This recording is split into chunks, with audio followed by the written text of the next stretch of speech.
So it's hard to talk about codependency without talking about emotional unavailability. And in the previous video, I showed you a visual of what happens in codependency and the messages that we send. And in order for me to be active in my codependency, I have to be emotionally unavailable. Because the reason for that is that the main definition of codependency is a people pleaser. And if my body has needs, I can't be making everyone else's needs the priority. So it becomes a requirement for me to numb and medicate, to push down and stuff my feelings and my emotions. And for so many of us, that's modeled in childhood. You're not feeling good? Here, take this Motrin. You're just tired. Go get a snack. If you're crying, you're tired. Go upstairs and go to bed.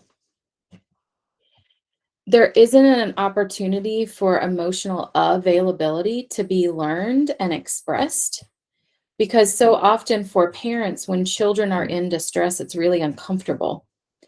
But for parents that are suffering from codependency, the need to control their children's behaviors and feelings become part of their codependency.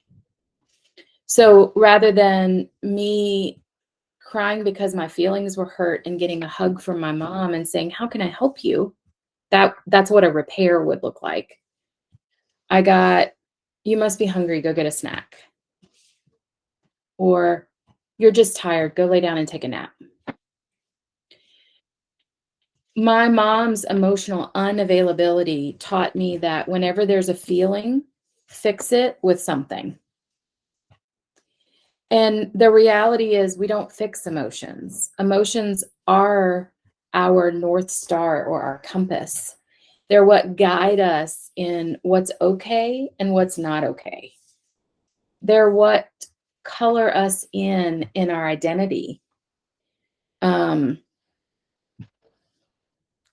So with emotional unavailability, it's modeled for so many of us in childhood, and we lack any permission to be an emotion.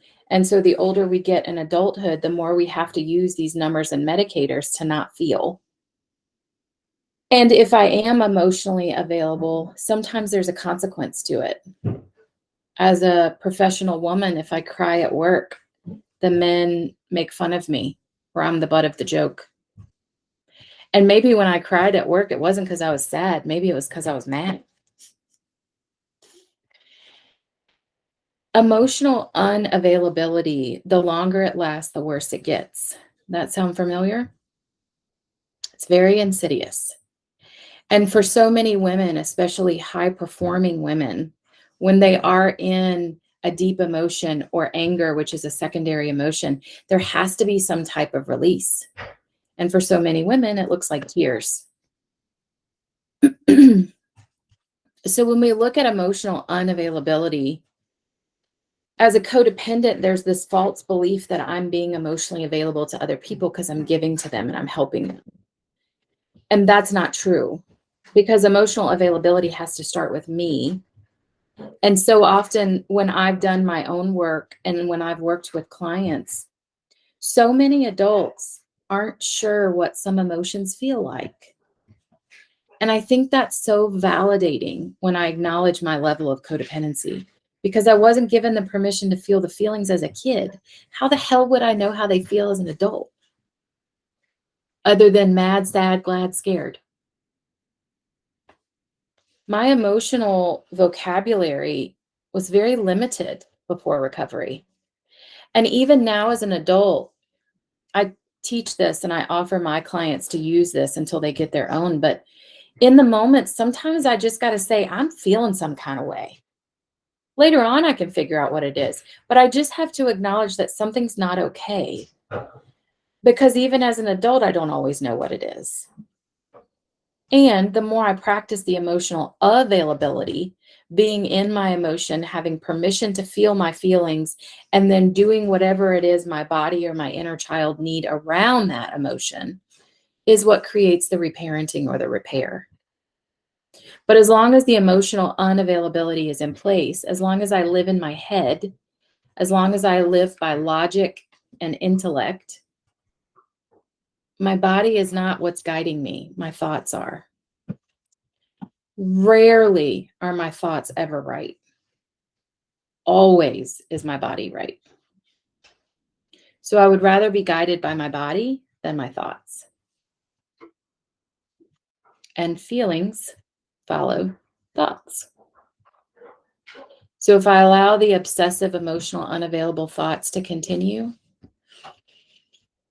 I don't get led by what actually can lead me, which is my body.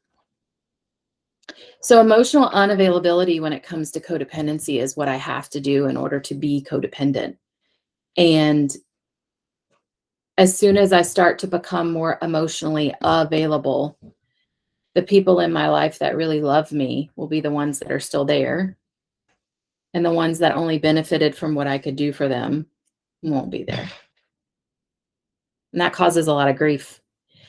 However, it also creates a lot of healthy relationships. So I hope this was helpful. Emotional unavailability is a topic I could talk about for a really long time, but it's also the outcome of trauma, of codependency, and learning how to step back into who am I and do work on me, and me would require me to be emotionally available. So I hope this helps.